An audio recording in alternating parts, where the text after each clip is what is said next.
জিদারে কুলে তুলে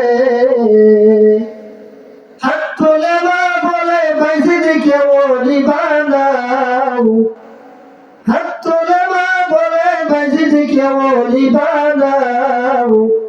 মায়ের দোয়া নাও হে মুমিন, মায়ের দোয়া নাও, মায়ের দোয়া নাও হে মুমিন, মায়ের দোয়া নাও।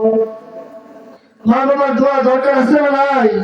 একটু আওয়াজ দিয়ে বলেন আছে না নাই? মা বাবার দোয়া ছাড়া কেউ কোনোদিন সফলতা অর্জন করতে পারবে না। এই বাইজিদ বুস্তামি রহমাতুল্লাহি আলাইহি, দুনিয়ার মধ্যে এমন কোন মানুষ নাই বাইজিদের নাম শুনে নাই।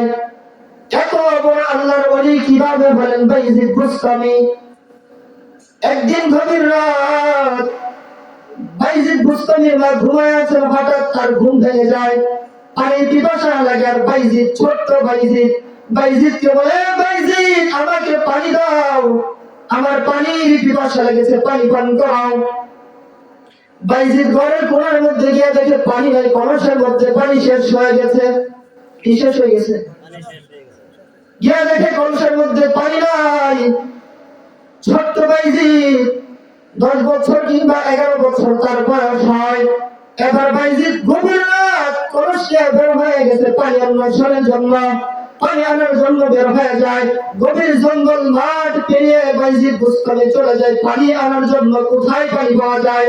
কারণ আমার মার পানির পিপাসা লেগেছে, মা আমার কাছে পানি চেয়েছে।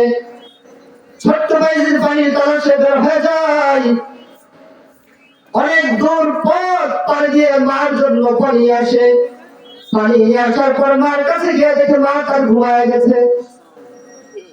বাইজিদ পানির পেয়ালা হাতে নিয়ে মার কাছে সারা রাত জেগে রয়েছেন, দাঁড়িয়ে রয়েছেন মার কাছে, মাকে ডাকতে যায়।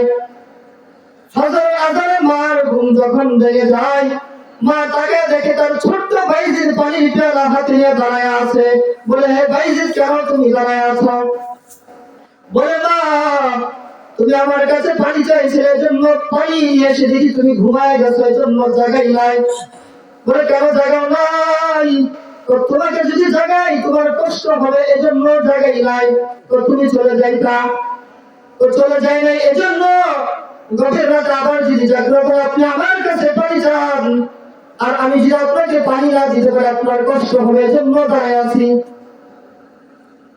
এই কথা শোনার পর বাইজিদের মার চোখ দিয়ে পানি বের হয়ে যায়। ছোট্ট বাইজিদকে কোলের মধ্যে টান দিয়ে বুকের মধ্যে লাগায়া আল্লাহর কাছে দোয়া করলেন, আল্লাহ আমার বাইজিদকে আপনি যুগের শ্রেষ্ঠ ওলি বানায় দেন। আল্লাহ ওলি বানায় দিয়েছেন। আজকে বাইজিদ বুস্তামির নাম পুরো পৃথিবীর মানুষ, পুরো ইতিহাসের কিতাবের মধ্যে স্বর্ণাক্ষরে লিখিত হয়ে আছে। কেন? মার দোয়া।